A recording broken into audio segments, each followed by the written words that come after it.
Oke, kita lanjut ke part 2. Lagu-lagu tembang Jawa yang didengar Mbah Wira juga asing di telinga Dela. Meski ia tahu beberapa kosakata Jawa kromo inggil, namun beberapa kalimatnya ada yang asing, seolah itu tembang lama. Terkadang Dela mencatat setiap syairnya. Beberapa selalu menceritakan tentang ritual dan hal-hal berbau mistis. Namun dari semua itu, Dela pernah tanpa sengaja melihat Mbah Wira tengah tertawa. Ia duduk di kursi tua di dalam kamarnya, tampak seperti sedang berbicara entah dengan siapa. Karena ketika Dela mencoba mengintip dari celah pintu, Mbah Wira seolah-olah tahu Dela sedang mengamatinya. Puncaknya, ketika Mega datang ke rumah Dela untuk mengerjakan tugas kampus. Baru saja Mega masuk, dia langsung tahu ada yang tidak beres di rumah ini. "Kenapa, Meg? Kamu cium bau amis gak sih?" kata Mega sembari menutup hidungnya. "Gue gak cium apa-apa, bau bangkai ini," kata Mega. Mega tiba-tiba nunjuk ke salah satu kamar, yang rupanya adalah kamar Mbah Wira. "Kenapa, Meg?" kata Dela. "Baunya dari sini, Del." Ragu diselimuti rasa takut. Dela hanya tidak tahu kenapa dari sekian banyak kamar, Mega justru menuju kamar Mbah Wira. "Gue penasaran bau apa sih ini? Busuk sekali baunya." Tanpa tahu apa yang terjadi, Mega sudah melesat masuk, mencari di mana sumber bebauan itu, sampai matanya tertuju pada ranjang Mbah Wira. "Di sini, Del, baunya, Del." Dela yang sedari tadi hanya termangu, melangkah masuk dengan bimbang. Ketakutan menyelimuti pikirannya. Hari ini, Pak Imron dan Ibu Ida membawa Mbah Wira ke rumah saudara. Meski begitu, kamar ini seolah memberi sentuhan magis dan langsung menolak kehadiran Dela. Dua kakinya gemetar tanpa sebab. "Bantu angkat nih kasur," kata Mega. Mencengkram ujung kasur, Dela segera membantu. Ketika kasur sudah terangkat, betapa kagetnya Mega dan Dela melihat banyak sekali bangkai tikus, kucing, dan burung mati. Mereka tergeletak begitu saja di bawah kasur. Baunya menimbulkan rasa mual yang menyentak hingga Dela tidak sanggup berlama-lama untuk melihatnya. "Apaan nih, Del?" Mega mulai pucat. "Meg, pergi saja dari sini. Gue takut banget." "Takut apa?" Mega semakin penasaran. "Mbah Wira, Meg, akhir-akhir ini beliau bertingkah aneh. Gue takut aja setiap lihat dia. Ini kok bisa kayak gini? Ada ayam mentah juga." Mega menunjuk sudut bayang tempat kasur. Dela langsung tahu itu adalah ayam tempo hari. Apa yang sebenarnya terjadi? Akhirnya, setelah membereskan kasur, Dela dan Mega kembali ke kamarnya. Namun sebelum meninggalkan tempat itu, Dela tahu dirinya seperti sedang diawasi entah oleh siapa. Suara dari mobil baru saja terdengar. Dela tahu mereka sudah pulang. Mega sedari tadi hanya melihat buku di tangannya. Ia belum terbayang apapun bahkan setelah kejadian tadi. Namun firasatnya mengatakan ada hal ganjil dan berbeda selama Mega datang ke rumah ini. Rupanya benar, Pak Imron dan Bu Ida telah pulang.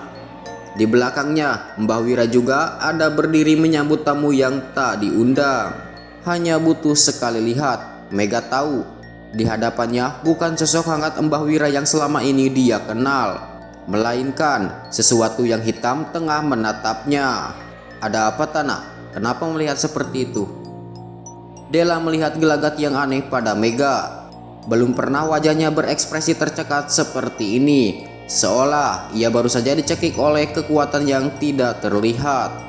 Merasa semua ini bukan hal baik, Dela mengajak Mega masuk ke kamar. Di sana, ia masih bisa melihat Mega mencuri pandangan dari Mbah Wira. "Ada apa, Meg? Kok lu jadi aneh gini?" "Gak apa-apa, Del," kata Mega. Beberapa saat kemudian, rumah itu menjadi sesak bagi Mega. Ia sadar dalam bahaya. "Del, gue mau pamit ya, gue ada urusan lain." Dela yang mendengar itu tahu ada yang disembunyikan oleh Mega, namun dia tidak punya kewenangan dalam menghentikan temannya itu.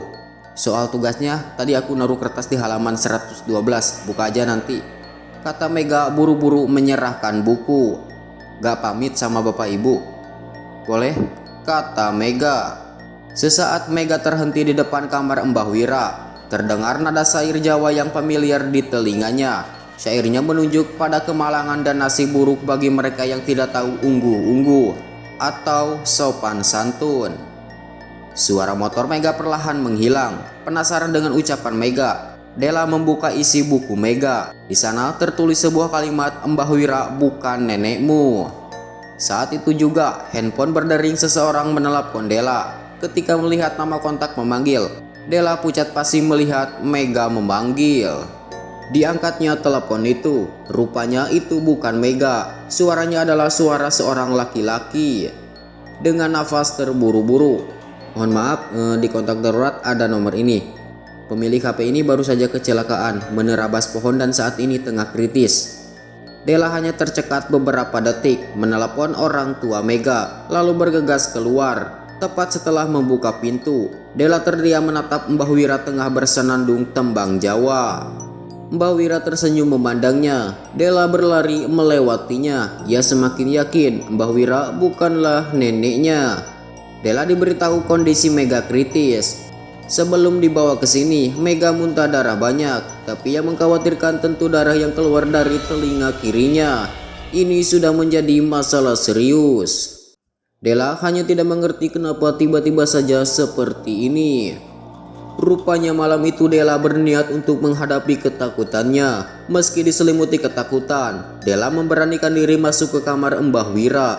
Beliau sedang melihatnya tampak tengah menunggu. "Panjenengan sinten?"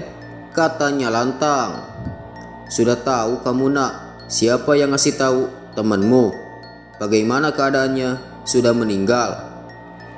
Tidak tahu apa yang baru saja Della dengar. Dia seperti mematung di hadapan sosok yang menggunakan tubuh neneknya. Malam itu juga Della menceritakan semuanya ke Pak Imron dan Ibu Ida. Di luar dugaan, mereka juga merasakan hal yang sama. "Pak, kayaknya ada yang salah sama ibu. Aku pernah lihat ibu makan kembang. Tak kirain untuk apa, tapi kok ngeri, Pak." Pak Imron yang merupakan anak kandungnya terdiam memikirkan sesuatu. "Besok Bapak cari bantuan. Bapak punya kenalan yang bisa bantu." Dari kamar Mbah Wira terdengar suara keras menyentak, "Gak usah ngusir aku kalian semua." Malam itu Pak Imron mengunci pintu kamar Mbah Wira. Saking takutnya bila dengan mengunci kamar, Mbak Wira sudah menyelesaikan masalah. Sepertinya Pak Imron salah besar. Setelah pintu dikunci, Mbah Wira tertawa sembari berujar dengan bahasa Jawa yang sanggup atau mengerikan, seperti orang mengutuk. "Menungso koen kabeh bakal kenek imbase. Manusia seperti kalian semua kelak akan kena batunya." Dan tepat setelah mengatakan itu, listrik seolah mati total. Malam itu juga Pak Imron langsung menghubungi kenalannya, sembari mereka bersama keluar dari rumah itu. Bingung, Pak Imron menunggu sampai ada mobil datang. Rupanya itu adalah teman kerja Pak Imron. Baru saja beliau turun dari mobil, beliau langsung istighfar. "Astagfirullah. Bron, ada apa ini? Kenapa rumahmu banyak sekali demitnya?" "Mbah Wira, sejak kapan? Kenapa kamu gak ngasih tahu?" Hanya berbekal membaca doa, kawan Pak Imron melesat masuk ke rumah. Istighfar kembali terdengar. Rupanya di setiap sudut dipenuhi bangsa halus, seolah-olah di sini sedang ada pesta yang diadakan. "Gini saja," kata kawan Pak Imron. "Kalian semua pergi dari sini, besok kita kembali. Malam ini firasatku buruk, Bron. Yang sekarang ada di kamar itu berbahaya." Beliau menunjuk kamar Mbah Wira. Mbah Wira kembali berteriak di dalam kamarnya. "Ayo kesini kamu anak bau pare. Ilmumu masih dangkal tapi berani nantangin aku." Malam itu juga rumah Pak Imron dikunci. Sementara Mbah Wira terus berteriak kesetanan. Untung saja tetangga tidak ada yang bangun. Mereka pergi menuju rumah kawan Pak Imron. Oke, sampai di sini dulu untuk part 2-nya. Kita lanjut nanti ke part 3.